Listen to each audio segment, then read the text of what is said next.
go, why does everybody keep telling me I should get a new car? Because they can't stand it. Because they think if you have money, you should have a plane, you should have the best car, the biggest house in the neighborhood. You should have all these things. And that's just not true. Yeah. I mean, all you got to do is read Millionaire Next Door. There's a lot of blue collar millionaires. I'm not going to waste my money on stuff. Once you arrive, it's funny because now I can buy whatever I want and I don't want it.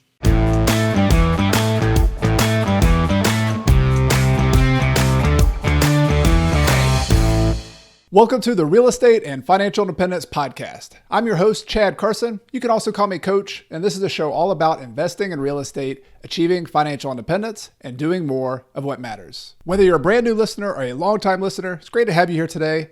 The title of today's podcast episode is From Hairstylist at 18 to Financially Independent at 33. This is an interview with Myra Oliver, and you are in for a treat. I had a lot of fun doing this interview. Myra is a dynamic person. She's been an entrepreneur and kind of swimming against the current for a long time, starting when she was 18 years old.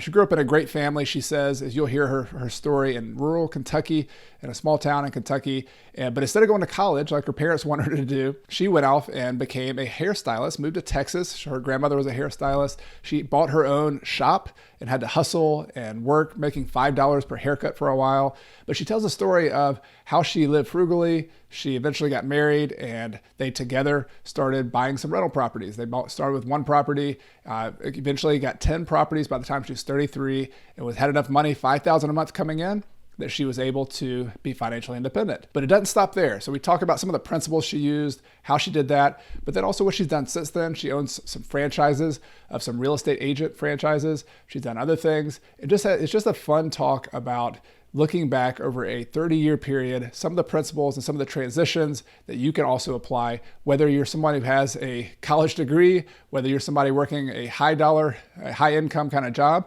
or whether you're somebody just starting a small business, just like she did as a hairstylist. So a fabulous interview. I hope you enjoy it. Before we get started with the main topic, I do want to remind you that if you're new here, be sure to hit the subscribe button on your favorite podcast player or on YouTube so you don't miss anything. I have new episodes that come out every Monday morning. Also, each week I include show notes, or in this case, there's a companion article for this episode. So you can see a link to that companion article in the video description or the podcast description below. And then finally, if you like this show, we always appreciate you leaving a review on Apple Podcasts to show your support. And as a way of saying thank you to those of you who do leave a review, I give away a copy of my book, Retire Early with Real Estate, each week to one person who left a review. So please keep listening all the way to the end of the episode for this week's winner. Now let's get started with this week's content and my interview with Myra Oliver. Hey, Myra, welcome to the podcast. It's great to have you here.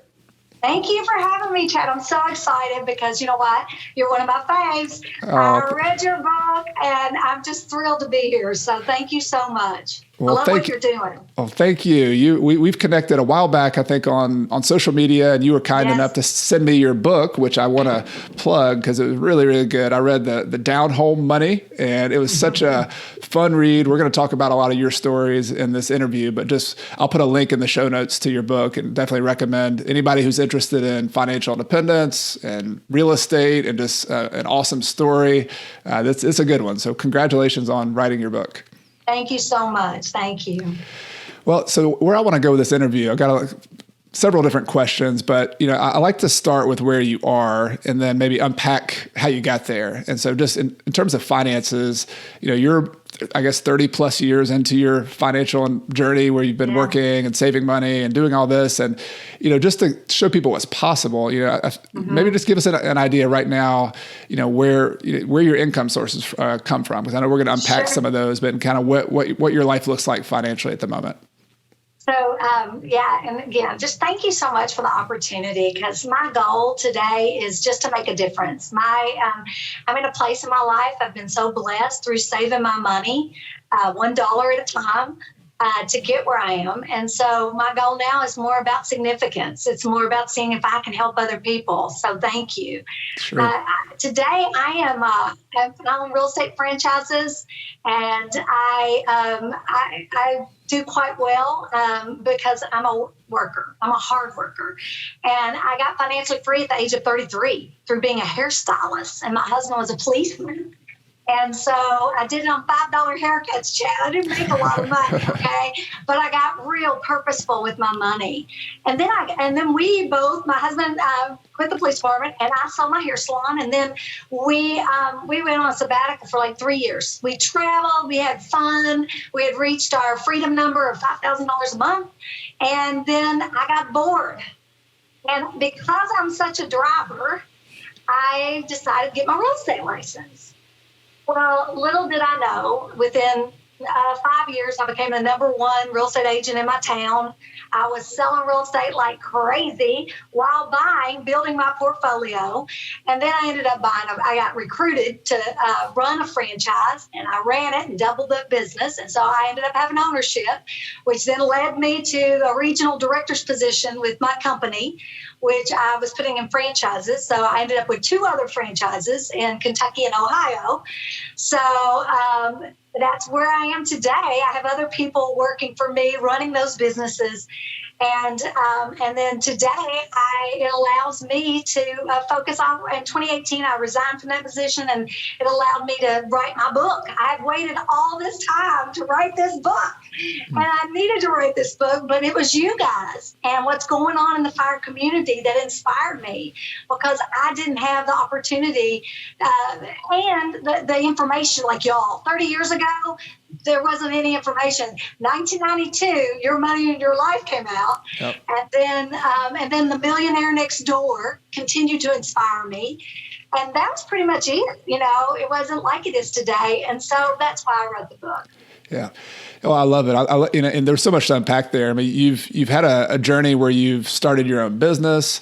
You invested in real estate. I know you've had some side hustles where you did some other side businesses, and then you've owned franchises, which I believe you own a Keller Williams or multiple Keller Williams franchises. Yeah. If I'm so all of those are, I really want to talk about those. But I guess the main point I'm going to make to everybody listening up front is, Myra's gotten to a point now where, as we talk about financial independence, that's what this show is all about, is where the income from her investments, from her businesses that are running passively, more than cover her personal expenses for her family.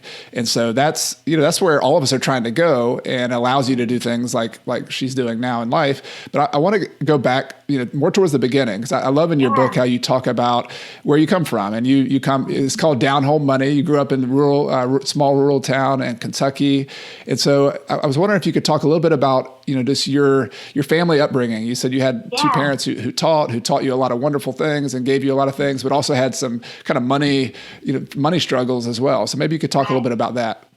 So, again, I was raised in rural Kentucky. My dad had 10 brothers and sisters. And so college education was really important. And that just wasn't what I wanted to do. Both my mom and dad were school teachers, so they were really well off. For our little area, they had a great income, right? And so going through, while we were being raised, I was the baby. And so I got to watch my mom and dad work 2 jobs their whole life. I mean, my mom and dad would come, they'd get off of school, and they would feed us and get us ready. And my sister's like 6 years older than I am, so she would babysit, so to speak. And so they would leave to go do their other jobs because they thought they were providing us with everything we wanted. Not necessarily what we needed, Chad, which what we needed, and we didn't know back then, but we needed time with each other, because I lost my dad at 22 years old. And so you just don't know these things are going to happen.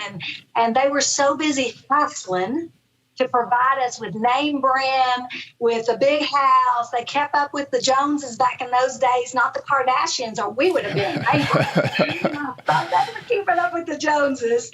And so anyway, that's the sad part, is that because they were gone all the time to provide us with what they thought we really needed, we didn't get to time with our parents. And I think time with your family is so important. Yeah. And I think you see that a lot today. A lot of people are working so hard that they don't get to enjoy it. And it's because of consumerism. Let's just face it. Right.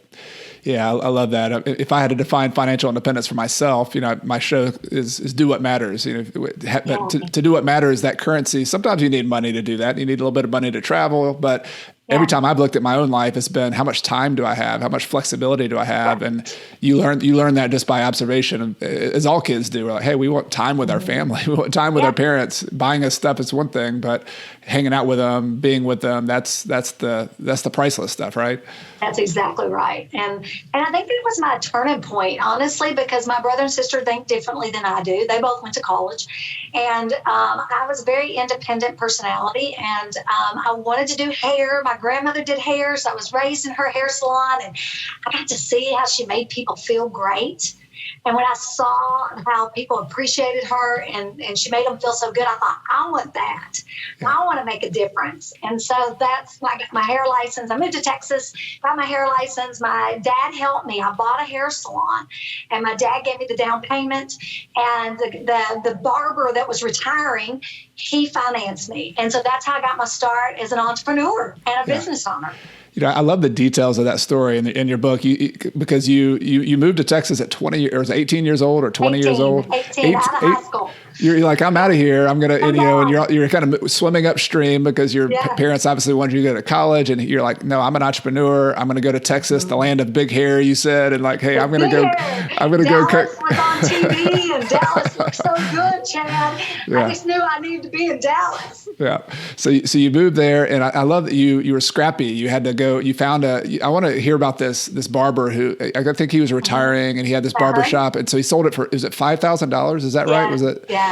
And so you had to come up with $1,000 down payment, which any 18-year-old doesn't have $1,000, right? So right. And my dad loaned me the money. And I paid him and the barber off after about 2 years. I was 20 years old when I bought that hair salon. So I came to Dallas. I was working 3 jobs. I put myself through barber school because I thought, you're 18. I want to work on men's hair. Yeah. And then I learned real quickly that there's no money in that. And then I started doing women's hair. Of course, that was the era of Julia Roberts and Pretty Woman and spiral perms and highlights. And so that's where I saved my money. And I was working 12 to 14-hour days because people think that they see me now and they go, oh, yeah, it was easy for you. Oh, my gosh. I was working. I would leave in the mornings at 6 a.m. I would get home at 9, 10 at night from cutting hair and standing behind a chair. I could never do it again now at this age. But back then, you're young, and you can do that stuff. But I'd stand behind that chair, and every time somebody handed me their money, I really got smart with what I was going to do with that money. And we got real purposeful. I mean, I'll have to say that is the one thing that I understood at an early age, is that I was okay with delayed gratification. While all my friends were driving new cars and living in great houses and name brand clothes, I was a Walmart shopper, and I was, we had a first apartment that Rick, my husband being a policeman, he got free rent to do nighttime security. So while I was still cutting hair, he's walking the premises, doing the nighttime security, and we got free rent. So, I mean, we just got real smart with our money and worked hard and understood delayed gratification. Was there any particular motivation for that, do you think? And I'm trying to think of my own life too. That sometimes you do things out of habit, but like what do you remember why you just had that impulse to save money and to be frugal and to do that from the beginning? I just saw the stress in my mom and dad's eyes, and I saw them paying bills. And I can see it right now. I can see them sitting at the table when they were paying bills and talking about it and struggling. And I always said that I worked 2 jobs through high school. I was a cheerleader, and I worked 2 jobs all through high school too, and saving my money. I was always a saver. My grandfather would double my money if I put it in the bank. Like if I gave him $50, he'd double it. So I learned early on about compounding. That's a good lesson. Yeah. Yeah, that was a great lesson. And so I just knew that wasn't what I wanted in life. I wanted freedom. I did not want to be trapped to have to work a job, just over broke's what I always called it. And I didn't want to have to do that. I didn't want to be forced to do something that I didn't enjoy, because I'm extremely independent. I mean, to this day, I don't need to go with the crowd. I'm going to go do my thing. I'm just kind of a do your own thing kind of girl. I think that's such a good distinction. And I think identifying my own motivation as you were describing that is that you can either have, especially early on in your career, but even throughout your life, you can either have flexibility, independence, freedom on the one hand, or you can have a lot of stuff. Like it, Right. it just, you choose which one you buy. And I've had people who push back on my being a saver as well, saying, why are you not enjoying your life? You're saving this money. And my response is like, I'm enjoying my life very much. Like I enjoy this flexibility and freedom that, Yeah. over next year, I don't have to go to work. I don't have to, or even as an entrepreneur, I'm thinking about you as you're working long hours, but Yeah. there's also a pride and a flexibility and a, control over your life that you had at that point that you don't necessarily have when you're just working for somebody else. Is that part of the motivation as well? Yeah. That's so true. It's funny when you're working 16 hours for yourself or 12 hours or whatever, compared to if I was going to a job and they were paying me per hour, that was a grind. And I did it early on, and whatever it took, I would have done whatever it took to get to this point in my life. I never dreamed I'd be at this point in my life. I wasn't really chasing to be at this place. But what I find is when you work in your passion, then it's not work. And so what happened to me is that, at first I was like, I don't want to work anymore at all, right? So that's what I was chasing, financial independence. I wanted the freedom to not work at 33. So that was my first goal. My first goal was to get to millionaire status. My goal was to get there as fast as possible. And on $5 haircuts, it took a lot of saving and getting smart and buying rental property and having equity appreciation in those properties. It took a lot. And so it took 13 years for us. It didn't happen overnight. And I think a lot of people are so into, we want everything right now. Our society wants everything right now. And a lot of people aren't willing to do what you and I did to get what we've got. And so I think that when people realize it, and I coach some people, just some close friends and stuff, that are helping them because it makes me better to be able to help them. And so I don't do it as a job. I do it as a friend. And I love that, and I help them. And but it's funny how they don't want delayed gratification. We all want a new car. I drive a 6-year-old car. People laugh at me. I had somebody get in my car the other day, and she goes, "This still smells new." I go, "Exactly." I go, "Why does everybody keep telling me I should get a new car?" Because they can't stand it. Because they think if you have money, you should have a plane, you should have the best car, the biggest house in the neighborhood. You should have all these things, and that's just not true. All you got to do is read Millionaire Next Door. There's a lot of blue-collar millionaires. I'm not going to waste my money on stuff. I don't need it. I think that once you arrive, I think this is a really good point to make, is that once you arrive, it's funny because now I can buy whatever I want and I don't want it. Isn't it funny when you're struggling to make ends meet, how you want this and I wanted that, and but now that I can go buy whatever new car I want, pay cash for it. My sexual car's doing a great job. Yeah. I'll probably drive that thing till the wheels fall off. But now I'm going to tell you, I'm in my 20s when I was driving pieces of junk. I was always wishing for something new, right? Yeah. So it's just different. It's just a different mindset, right? Because mindset goes along with this one. It does. And, I'm thinking about the book that you and I both really enjoyed, Your Money or Your Life. You mentioned it earlier. Yes. was sort of a changing point book for me. It was something, I was in the building wealth and the business thing, but when I read that book, some of the concepts just hit me like a ton of bricks. It was really, and one of them that I'm thinking about as you described this was this concept of enough. That, you climb this hill and you're making money, you're saving money. And when you're struggling early on, obviously you want more. And each dollar you spend on something new does make you happier. It's like, hey, getting that, a little bit bigger apartment that's not ratty and dirty. And, that definitely increases your quality of life. But then the concept in that book that really struck me was that it's like a curve where you get higher and higher on the happiness scale. But then all of a sudden, the next thing you buy or the next thing you do or the next activity you do, it actually either is the happiness level is flat or even starts going down because you get more stuff and attachments and complication. And so it sounds like we're both on kind of everybody's got to find their own place. It's not like you or I can say, hey, this is what's enough for you or this other person. But I know I've found that for myself. That's to me, like buying that brand new car would just make me, feel like, all right, it doesn't move my happiness scale. Whereas other things, this is a friend of mine, Paula Pant says, you want to spend lavishly on things that are really important to you. And if it's not important to you, don't spend that money at all. And so travel, nice meals with my wife, things like that, kids going to camp. I mean, those things I'm just write the check, whatever, let's do it. So I think that's the distinction that a lot of people need to get, is that it's not that you're not spending money on everything and being a miser. It's you're saving on the things that you don't really matter to you, and you're spending a lot eventually on the things that really matter to you. Yeah, what a great point, because, you're right, because you keep buying and it keeps bigger and bigger and bigger, and then you're getting less and less happiness, the diminishing returns, right?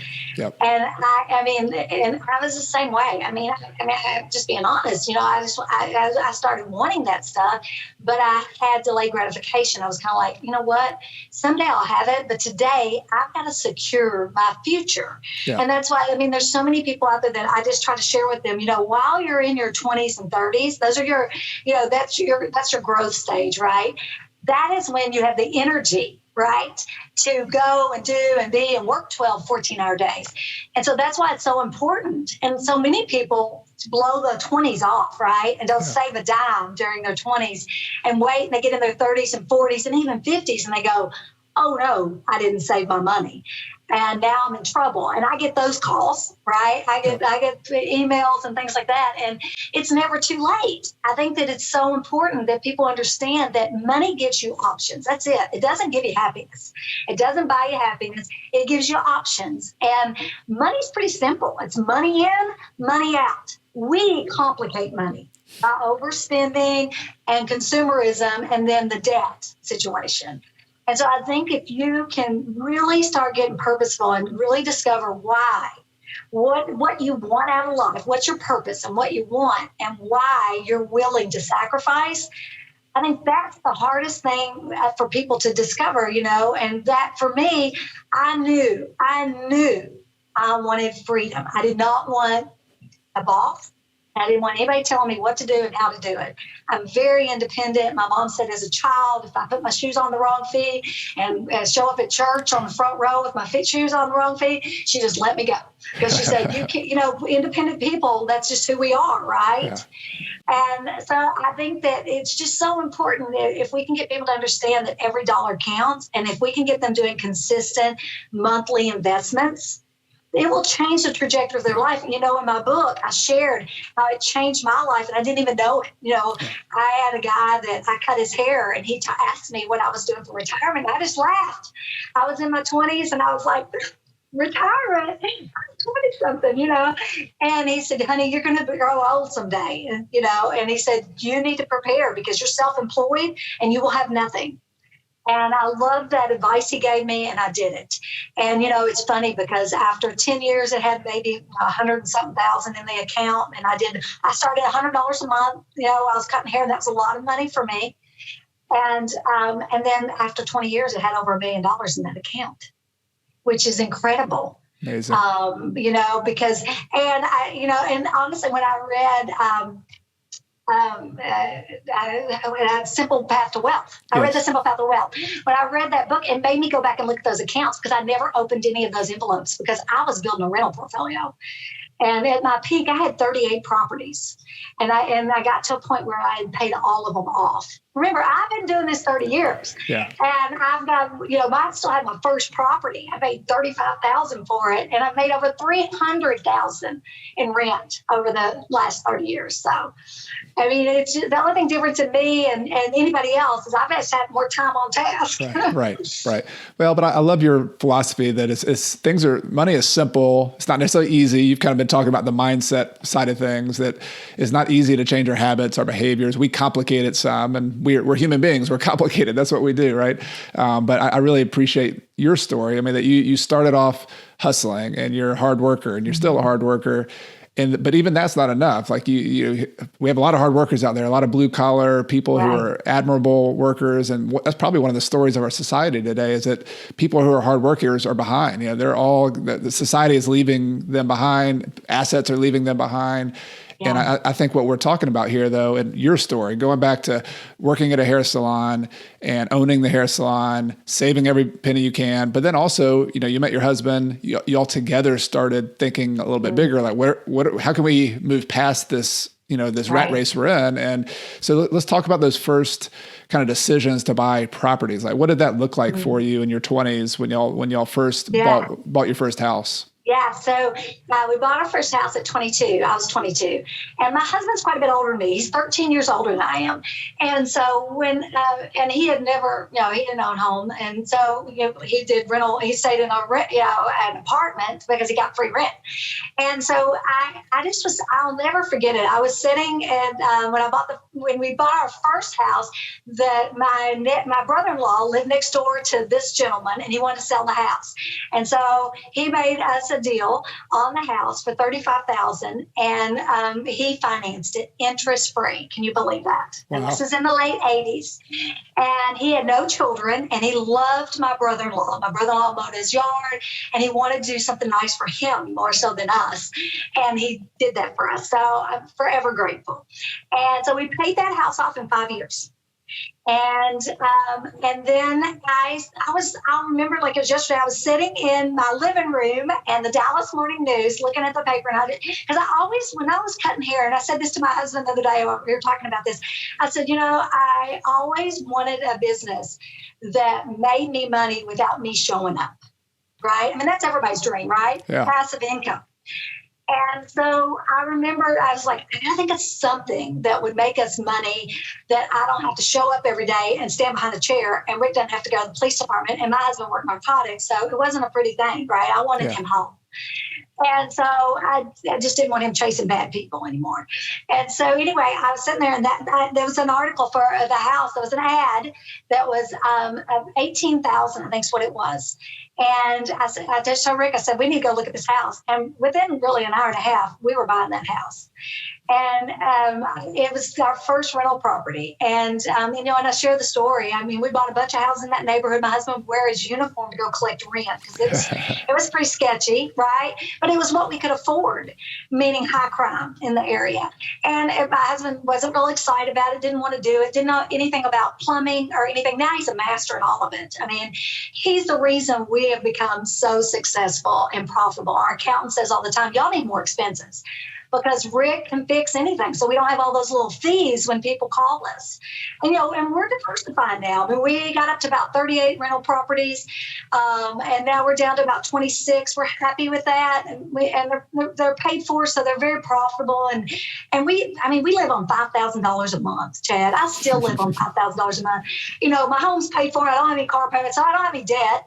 Right. But I still live on that same $5,000 a month. I haven't changed. And I'm thrilled. I mean, I had a lady asked me today, she goes, you should be living this lavish life. I go, what for? Because I got a lot of great things I want to do with my money, but it doesn't include living a lavish life. I don't really care. I mean, I travel, I have fun. I mean, we live a great life. Don't misunderstand. We could be a lot more frugal, but we're not. I mean, we're just real comfortable with the way we live. I think there's a misconception that you're going to want more and more and more. And honestly, when you have it, you don't want more and more and more. And look at Warren Buffett. Perfect example of that. Yeah. Yeah, living in the same house. I mean, he's, I think, for 40 years, 50 years. Yeah. The guy's been investing forever. It's hard to keep up with how many decades he's been doing this thing. Right. Yeah, good point. So, looking, you bought that first house. It was your residence. I think later on you rented that one. You bought another house. And so it just, those early years, I just like to emphasize to people with your stories that the early years it's like a grind. You have to save that money. It doesn't happen overnight. It took you, several years to save up the money to buy that first house. And then, but then it compounded. Years. Yeah, 13 years to get 10, right? We just got to where that we just saved our money, and then we get enough money for a down payment, we go buy another one. And we get enough money for a down payment, we go buy another one. And we were lucky we had a good banker that Saul had faith in us. And that's one thing you've got to have is to get you a great banker when you're early on, because you don't have the cash. Now, keep in mind, these houses back then, 30 years ago, were a lot cheaper. 18, 35, 16, 14. I mean, we were buying houses under 30,000, most of them. And then, we took that portfolio and sold it. We sold a lot of those later on and regrouped and bought in the area we live in, because that was a drive for us. Rick would drive 30 minutes to go fix a toilet or fix things. And I will say in the early days, you need to learn how to fix stuff, because that's what can eat you alive, is the expenses of when the AC goes out, or and the little stuff, right? When the flusher doesn't work and people want to go call the plumber and he comes charge you $150 to change out the floater, that kind of stuff. Yeah. And I've also worked in my business. I've actually taken a little bit different tack that I've never fixed anything. I'm not as handy as Rick is and be able to do it. But at the same time, we managed all of our properties to start off. And I think that was one of the best things we could have done. It's kind of like starting a store. You got to learn how to sweep the floors first before you can do other jobs in the store. And yeah, I agree 100%. And not only early on, capital is such a premium that if you can save some money managing yourself, or if you are handy fixing it yourself, do it, because you're not only going to make a little bit of money, you're going to learn a lot as well.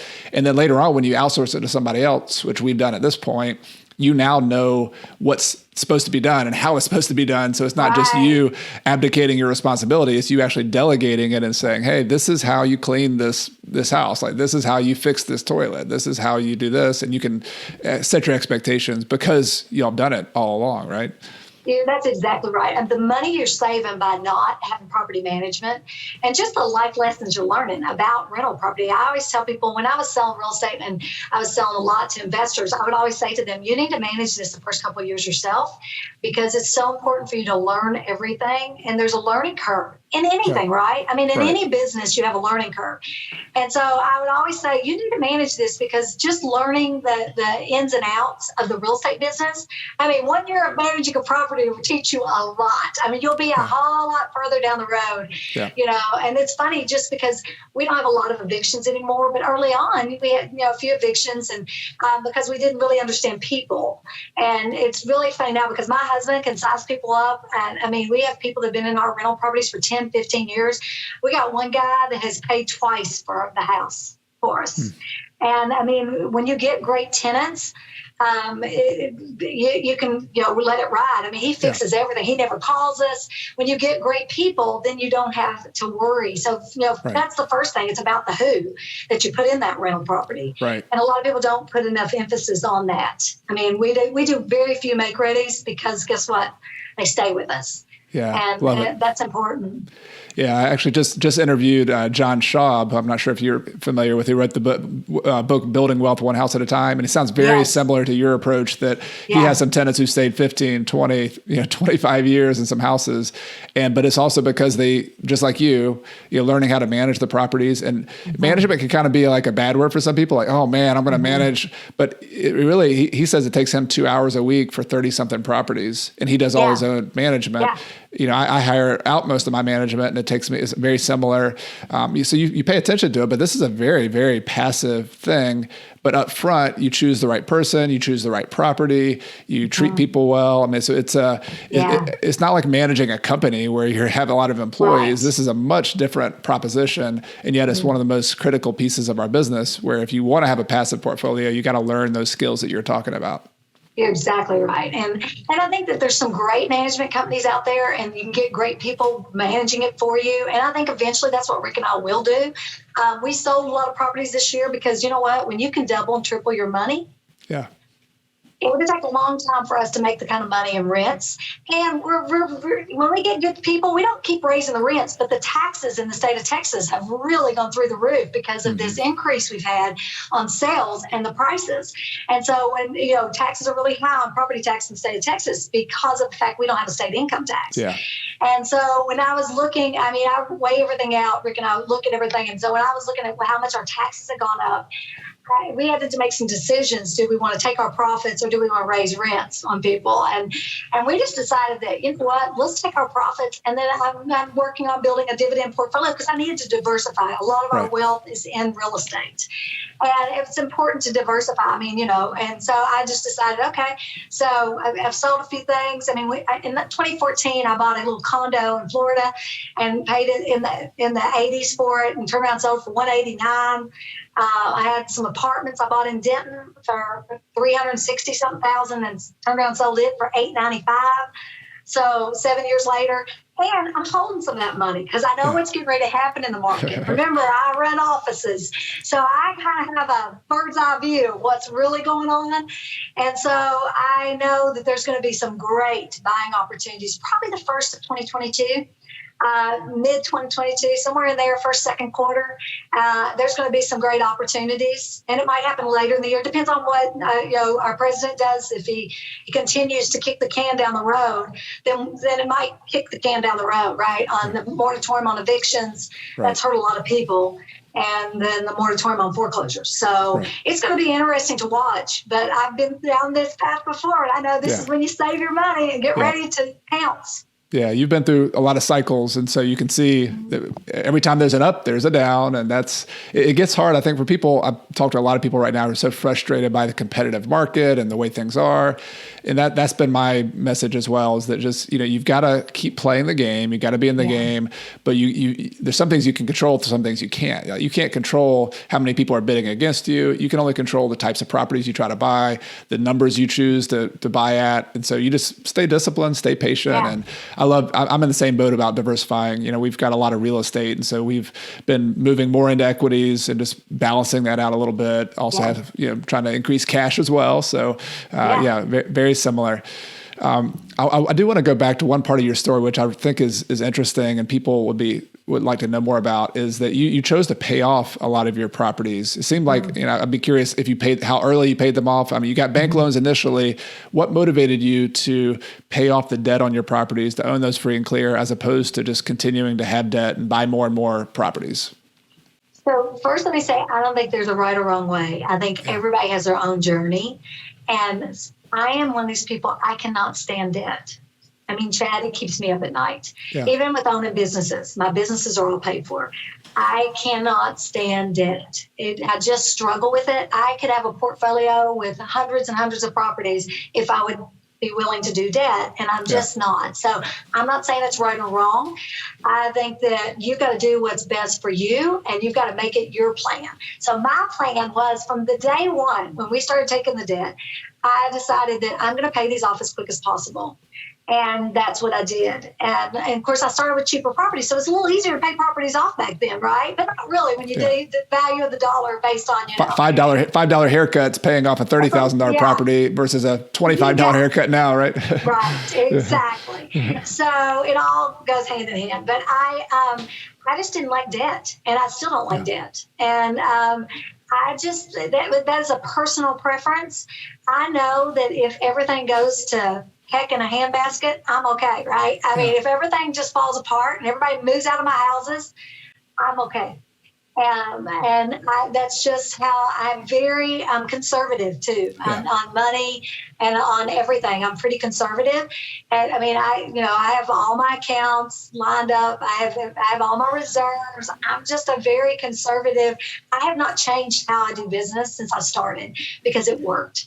Yeah. And I mean, a lot of people bob and weave, and that's why they a lot of times don't ever get successful, because they can't stay consistent. And I am very consistent in what I do, and I've remained that way. Not that I'm not open, because I love learning, and I'm always studying other people, and I love their journeys.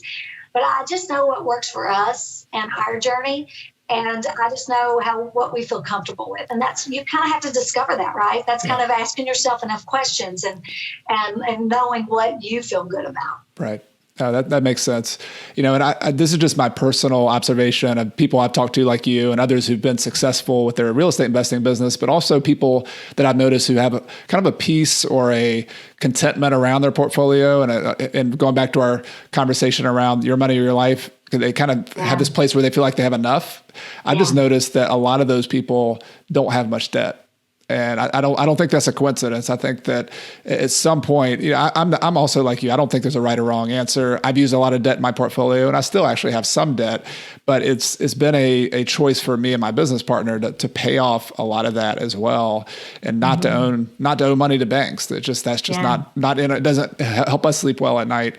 But also in the long run, like, this is one of my struggles I have with a lot of the real estate, podcasts and things out there. Like, some of the tools that are great for growing early in your career, like the BRRRR strategy and refinancing and pulling out your money and buying another property, like that, there's some merit to that, right? You don't have much cash early on. You got to do that.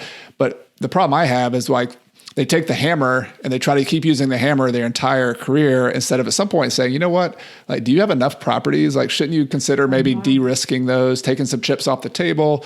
And that's what I see with your portfolio, is that early on, you had to use banks to get some loans, but I mean, look at where you are. We're at 33. Look where you are right now. Like that's a very resilient portfolio where, and it hasn't sacrificed your growth. I mean, you've been able to reinvest profits. You now own franchises, you own businesses, you own real estate. So it's not like you haven't gotten to the top of the financial mountain doing it that way. But I have seen some people get there with a lot of leverage, but I've seen a lot of people crash and burn trying to balance and juggle all of these refinances and pulling out debt. And that's the main way I've seen people go out of business in real estate. No other way. That's it. Yeah. And that to me is pretty telling. Yeah. I just had that conversation with somebody that's extremely successful, and the stress of continuing to work because they're in their late 60s. And they just said to me, you just seem so content where you're at. And I said to them, I'm content because I decided I made a choice that I don't need to keep up with the Joneses or whatever. Right. And you know, it was an interesting conversation because he goes, I feel like I can't get off the treadmill. Right. And they have hundreds of properties. They have businesses, big businesses, but they are in such a debt trap. I mean, you know, there's a lot of people out there that look like they have a lot, and on paper, they're very wealthy. But when you really get down to assets minus liabilities and net worth, because, you know, anything is only worth what a buyer's willing to pay, right? And we can say, well, it's worth this, right? But is it really worth that until you sell it? Right. And so what I found is that there's a lot of people out there that appear to have real high net worth, but they're so burdened with debt and stress that every day they're having to keep on that treadmill. And I just didn't want to be on that treadmill anymore. I've hired great people to take care of my businesses, and I pay them really well to do so. And it allows me for everything to be passive. Everything I've got now is passive. I show up when I want to show up, right? And that is a beautiful thing. When you get to show up because you want to show up. And it changes your life because now you truly are living a life worth living. And you're living in your passion. And I watch so many people, and you see it. I mean, there's a lot of people that are in business that are just hustle, and they've never really enjoyed their kids or their family or the things that give them joy. And when I sat down and did that questionnaire for myself, what gives me joy? I really realized that I didn't want to work anymore because I got back on. You know, I got back on the hustle, and I was putting franchises all over for Keller Williams, and I doubled a region in 4.5 years. That's a lot of work. And I realized, who am I hustling for, right? And I realized that wasn't what gave me joy. I was leaving the two people, and I say people because one was a Chihuahua, but I was leaving Rick and Izzy at home while I was going and doing all this, and they're the ones that gave me joy. So when I got real clear on my purpose and what gives me joy, it made me really realize hustling for the almighty dollar is not what gives me joy anymore. Right. I really appreciate you saying that and telling your story too, because I feel like I've been in a very similar boat, is that we have these skill sets. You're such a great wealth builder. You're great at sales. You're great at building businesses. It's difficult to give that up sometimes or actually to reprioritize. I know it has been for me. And I still to this day struggle with a little bit about how do you align that purpose, that thing that motivates you, which changes over time. You know, early on for both of us is freedom. Later on, I've heard you say significance for me as well. How do you make an impact on and leave a legacy? Those are really important to me. But you know, we get in these ruts. You know, we get the rut for me has been, hey, I know how to make money. I know how to build a business. Let's just keep doing that. Let's keep growing. Let's keep doing it. Sounds like you had a similar. And, you know, my kind of current, I'd be interested to hear what you're kind of where you are with this. Like my current kind of adjustment of that has been, you know, I do like making money. I am good at it. But a big part of me is that I want to help other people make money. And so like if I can have, instead of, I could go out and build a big franchise of my real estate investing business and do what I did in Clemson and 20 other college markets and go buy a bunch of apartments, and I could have 10,000 units and syndicate and raise money. And I would make a bunch of rich people a lot of money, and they would be happy with me. And I'd make 100 times more money than I'm making right now. Or I could do what we're doing on a podcast, and we could say, all right, here's some ideas on how you could go buy your own 10 properties or 20 properties and have 1,000 people, you know, or 10,000 people or 1 million people go out and buy their little 5 or 10 properties.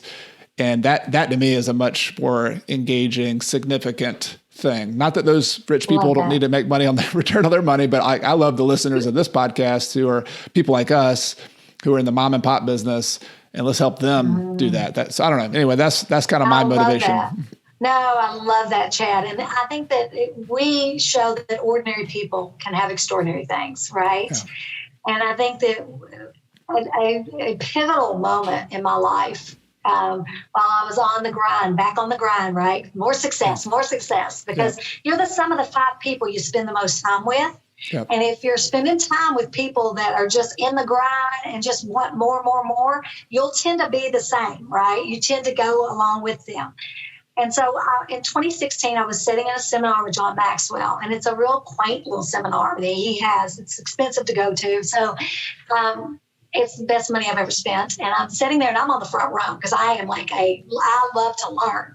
So I'm sitting on the front row, and he looks right at me. He's speaking to me and he goes, "Success is great, but significance is where it's at." I just started bawling. I'm sure the people at the table were like, "What is wrong with you?" Because he hit me right between the eyes because I knew I was missing something. I had everything. I mean, my franchises were killing it. I was making more money than I really could spend, even if I was a consumer. I had it all. But you know what I didn't have? Peace and contentment and happiness. That's what I didn't have, or joy. And when I went back, I made a plan because I'd made a lot of promises to people with their franchises. And if I tell you I'm going to do something, responsibility is my number one thing for Strength Finder. And so I knew I had to fulfill what I said I would help them do. And so I made a plan. And so in April of 2018, I resigned from that position with Keller Williams for running their region there. And I started writing my book and doing the things that give me joy. And honestly, I have days where Rick and I, we get up, go have breakfast, we do whatever we want. We might go, we drive and check out our rental properties. I mean, that's fun. Just being with Rick, because he is my very best friend. And after 30 years, I love him more today than I've ever loved him. And so it's so wonderful because we've built this relationship all these years and we did this together. And but what if I was still working all the time and he's had health challenges? And I think people don't understand it's not going to be forever. And you better enjoy today because tomorrow is not promised. And my husband went through some health challenges, brain tumor and kidney cancer, and I could have lost him. And I was so busy chasing everything else when it's right in the middle of that. And I think sometimes you have to be smacked upside the head to really understand what's really important. And I think when you have loss, sometimes, unfortunately, loss gives you clarity, which is sad. And, and plus you have to have awareness in order to have understanding. And a lot of times, like, especially in financial freedom, you have to be aware of where you're at in order to determine where you want to go. And you've got to ask yourself the tough questions. And none of us take enough time to sit down and evaluate where we're at and what we want in life. We just don't. It's hard work. It's not easy work. It's very uncomfortable to sit there and just be with your own thoughts and journal and question what you're up to. That's not easy. That is so true. And, I think too, today's time. So I think it's harder for your generation than it was for mine because, we didn't have everybody showing their Lambos and their big houses and all. I mean, and YouTube's bad about that, right? You and I know that. I mean, where people just post everything about in Instagram, they're posting all their consumerism, right? And I think that it's real hard to keep your journey. You just got to get real grounded and real focus on clarity and what you want and purposeful, and then it won't bother you. But I mean, y'all are bombarded. I mean, with all of that, right? I mean, it's the same thing. I watch it, and I'm not really big on Instagram much because of that. I mean, because it's just so crazy. I love it. I think it's great, and I'm a Facebook girl because I'm old school. But I see it, and I just worry about the young people because I don't want.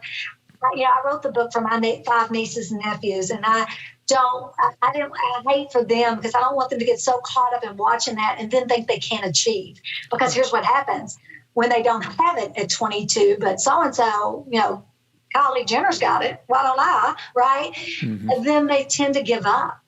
And I hate that because, listen, you and I had to work hard for everything we've got. The only time success comes before work is in the dictionary. Yeah. Period. Yeah. And so everybody has to understand that.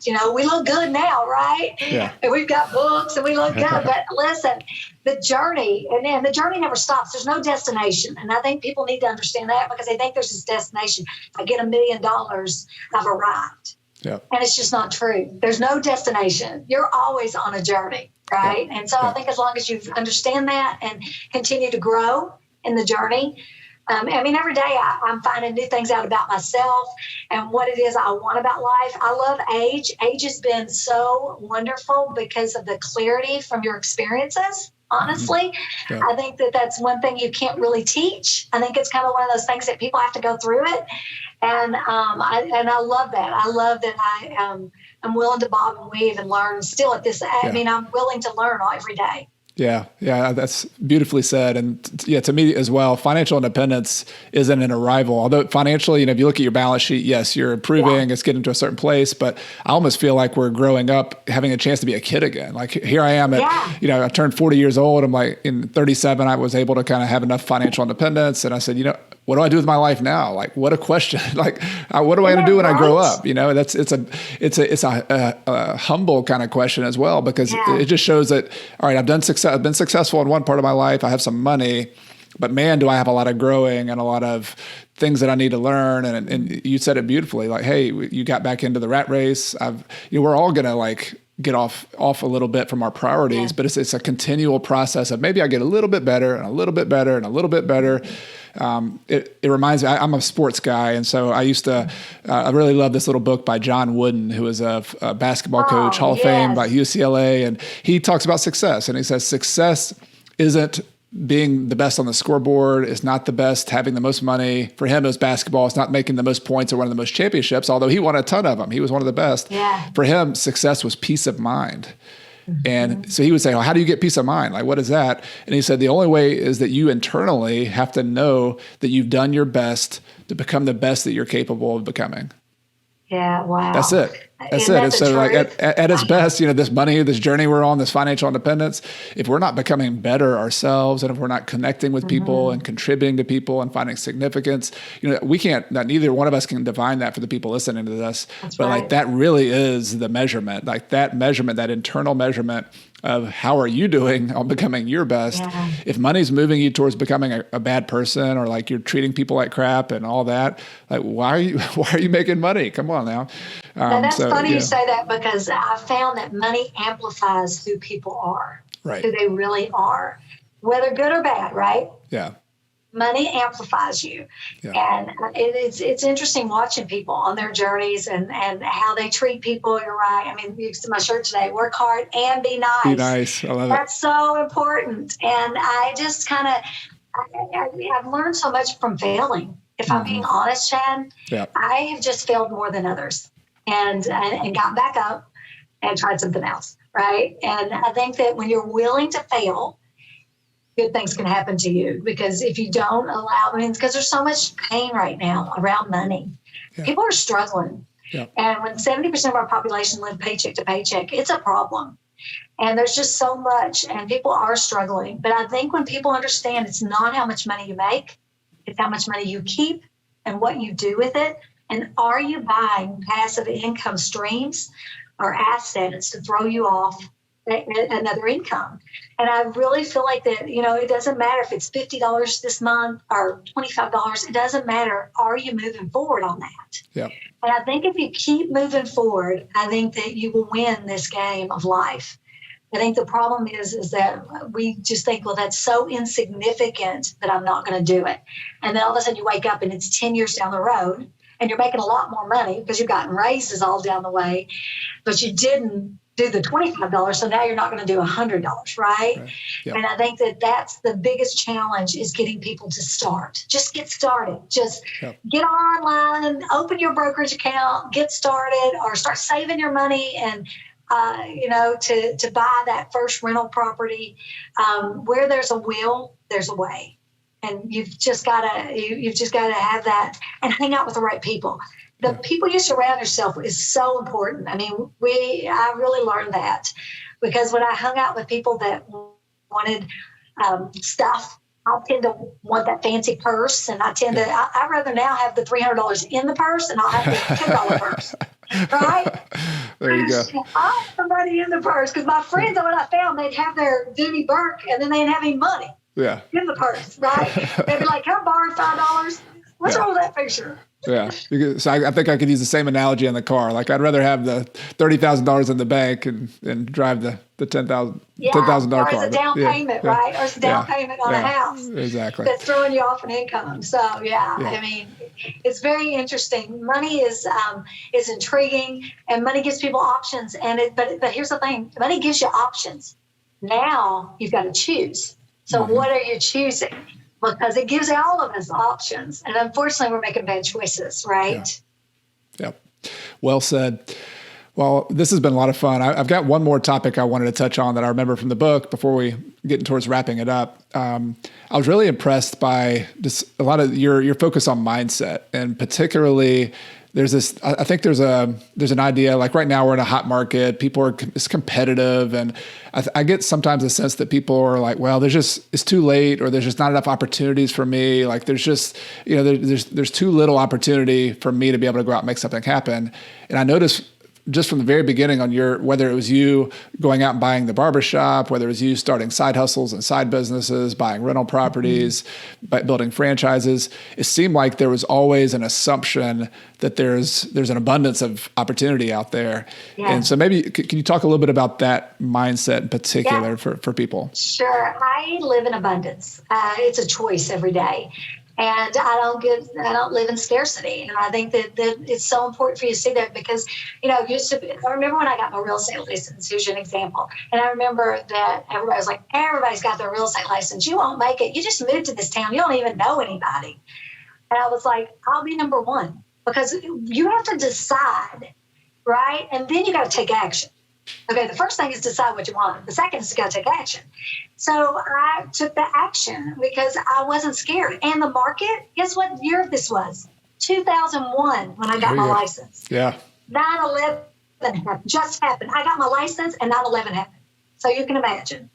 And everybody was so negative. And I just think that you have to provide and feed your brain the positive things, because there's enough negative going on all the time. I just bought a house, the top of the market. I just bought a house in April because I don't care. The numbers work for me. I bought an Airbnb on the beach in Galveston, Texas. That way it's close to me and I can have some time to go use it, right? And so I just bought a house. I could have bought the same house in 2017. I actually looked at it, put an offer in, didn't get it, for $379, and I just paid $510 for it. Am I worried about scarcity? No, because I know where it's coming to keep it. I bought it and hold, and in 10 years, I know where it's going to be worth then.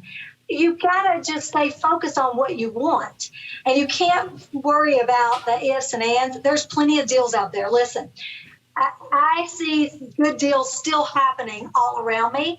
That's an excuse. And if you can have excuses or you can have results, you get to pick. What do you want? Do you want to make excuses for why you're not building financial freedom? Or do you want to, in 10 years from now, look back and go, yes, I made the decision to change the trajectory of my life? And listen, this didn't come overnight. I feed myself positivity every day. Turn the TV off. Get you some good John Maxwell books.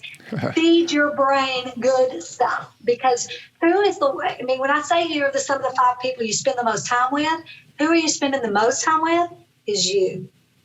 And whatever's going on up here, that's what's happening in your life. And so you've got to change that first, because that's the one person you're with all the time. You can't get rid of that person. Yep. So if you're feeding yourself, I don't use those words. I'm always like, let's do it. I'll figure out how to do it. Let's go. And I've made tons of mistakes. Oh my gosh, I am the queen of mistakes, okay? Especially in the real estate business. Yeah. And the sales part of the real estate business too. But you know what? Then I make the mistake. I learn from it. And then I change it and move forward.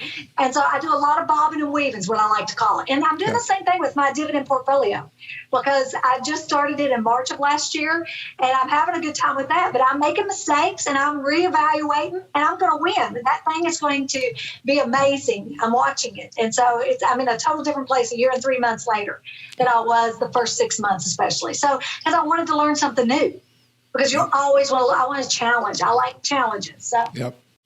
I admire that attitude, and my daughters both know that there's one word or what kind of phrase that'll set me off when they say, "I can't do that, Daddy." I can't do that, and there's nothing that like kind of like, wait a minute now, pause this whole scene right here, and I'll just like sit them down. I was like, you just said you can't do that. Now it seems very hard to do that, but let's ask a different question. Like, how could you do that?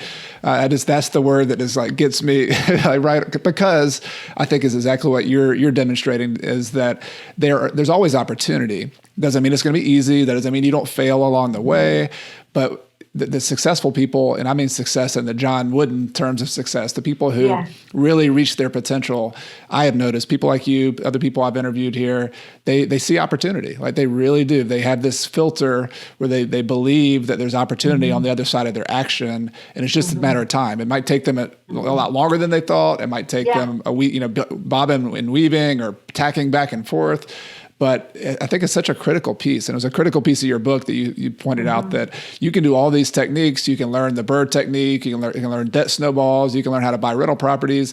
But if you don't have this idea in your head that there's opportunity out there and that you are going to go take advantage of it, just forget all that other stuff. Like that other stuff, because it all has to go through the filter of your brain. And that's the first and most important part. That is so, that's everything, honestly. Whether you can or can't, it's all right here, right? You get to decide. And I've just made a decision with a high school education on you that I'm going to do it, and I'm going to be successful, and I can do what anybody else. There's going to be always somebody smarter, better, prettier, there's always make more money. There's always going to be, but you got to decide who you are and who you want to be, and then you got to go for it. Yeah. And I think that for me, I just am not scared, and I'm very gritty. I'm really gritty. I am. You listen. When I said I'm going to do something, y'all better get out of the way.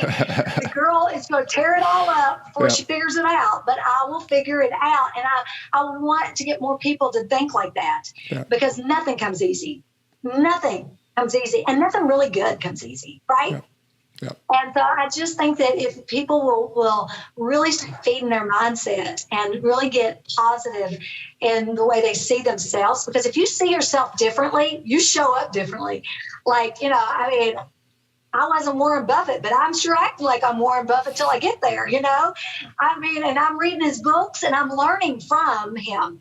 And I think that that's important. I think that people stop learning. They think they've arrived.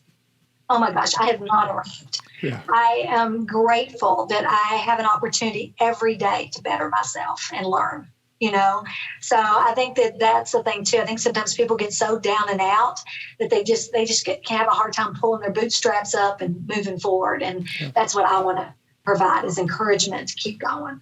You got this. Love it. Well said, Myra. So this has been so inspiring and fun. I want to ask the last question I always ask my guests. This is a show about financial independence, and there's going to be people on all sorts of different steps of their journey, whether they're just beginning, kind of digging themselves out of debt, all the way up to people who have a larger net worth and they're just trying to figure out how to invest that. If you just had to give, just some a final piece of advice for people who are on that journey to financial independence, I'd just be curious what that would be for you. I would tell them, see yourself in the future. So right now, you need to just pause and figure out where it is you want to go, and then fix your plan based on where you want to go. What I find is there's a lot of people searching for financial freedom or financial independence, but they really don't see what the future looks like, right? They're just doing it, saving and just, hitting it hard, paying down their debt, but they really don't know what it is they want. So I would tell you to sit down and get real purposeful, ask yourself some questions about joy and purpose, and then I would figure out exactly where you are, and then I would figure out what it's going to take to get you to the next level. And you've got to get a plan. You can't just randomly fail your way through it, although that's kind of what I did, because I didn't have all the opportunity to study and learn from others. There's so many great books. They need to read your book. They need to read Your Money or Your Life. They need to really become a student of financial independence, because anybody can do this. Because it's not how much money you make. It's how much money you keep. I coach a gal that makes over $1 million a year, Chad, and she spends $1.2 million. That's a $200,000 deficit every year. And then I coach a gal that makes $50,000 a year, and she's an employee, and she saves about $25,000 a year of her income. And so there's a huge difference, and her net worth is a lot bigger than the friend I have that makes over $1 million a year. Now that I've got her with her spending under control, because I just started coaching her in the last year, and we had to get some debt paid off. I know she's going to go faster, right? She's going to go faster because she's making more money, because now she's gotten purposeful. But here's the deal: the other one is slow and steady, and she's winning the game. Yeah. And you've got to take the things that you have and the abilities that you have and your strengths, and you've got to play on them. And whether it be grit, whether it be a college degree, whether it be the ability to say no, I'm really good at saying no. And so I think that helps. And I want to encourage everybody, because we could have a country full of people with financially free if we're willing to sacrifice and we're willing to have delayed gratification. And I think that's the hardest part, because I don't think Social Security is going to be there. I think if you are under 50 years old, it probably won't be there for you. I really think you're going to pay into it to pay for everybody else that's come before you. But I worry about that. I really do. Build your own plan for sure. You don't want to count on it. Yep. Absolutely. Well said. People like you, and they'll do it. Watch your YouTube and hang out with you, and because you are some of the 5 people. So hang out with 5 people that you want to emulate. Right. That's the beautiful part about podcasts and YouTube, right? You can spend a couple hours a day if you're driving 1 hour one way, 1 hour the other way. That's part of that 5 people you spend time with, right? Absolutely. I walk 5 miles every morning, and that's exactly what I do. I listen and learn. That's my learning time. So I love it. Yeah. Well said. This has been so much fun, Myra. If you could tell people where people can hang, I'm going to put a link to your book. I highly recommend it. Down Home Money, excellent read. But tell people where they can follow with you, because I know they'll want to stay in touch with you on the internet, on your YouTube channel, and other places. Absolutely. So everything's Down Home Money. So make it easy. Yeah. So my website is Down Home Money. My book is Down Home Money, and you can get it on Amazon. And then my YouTube channel, Down Home Money. Yes. So every Tuesday, that's my day, and I'm on every Tuesday, and I just share about real estate, about life, and about money. That's what my YouTube channel is. So if you need a little inspiration, come on over. We'll fire you up so you can keep going all week. See me again the next Tuesday. They're going to get some energy and some inspiration for sure. So thank you so much. This has been a lot of fun, Myra, and I look forward to staying in touch. Me too. Thank you so much. Have a good day. You too. Thanks for listening to this episode of the podcast. You can find a link to today's show notes or companion article in the description below. So just check that out if you want to read some more about Myra, to get some links. And if you're new here, please consider hitting the subscription button. When you hit subscribe each week, when I have a new episode that comes out every Monday morning, you'll be notified, and that'll let you know so you can stay in touch. This is also the time in the show when I give away a copy of my book, Retire Early with Real Estate, to one listener who recently left a review. This week's winner goes by the username on Apple Podcast, Ben55. It was left on April 8th, 2021, and the review is nice and simple. It said, "Great and easy to understand. I bought Chad's book a while back. I like his podcast. It's easy to understand, very helpful and accessible." So thank you so much for that review. If you'll send us an email at podcast@coachcarson.com, be happy to get you a copy of my book, Retire Early with Real Estate. Also want to take this time to thank some people behind the scenes who make each and every podcast episode possible. This includes my podcast editor extraordinaire, Michael Wynn, my amazing virtual assistant, Megan Thompson, and my wife, Carrie, who provides a lot of the behind the scenes help, like with bookkeeping, for example, and listening to a lot of my ideas very patiently. So thank you to all of them. And thank you, of course, most of all to all of you, the listeners of the podcast. This show exists because of you, exists for you, and I really appreciate you being here today to listen to the podcast. Everything I've shared with you today in this episode has been for general education purposes. I've not considered your specific situation or risk. Before buying your own investments, be sure to consult a financial, real estate, and/or legal professional. Until next time, my name is Chad Carson. You can also call me Coach, and I'm your host for the Real Estate and Financial Independence podcast, which is all about helping you invest in real estate, achieve financial independence, and do more of what matters. See you next time.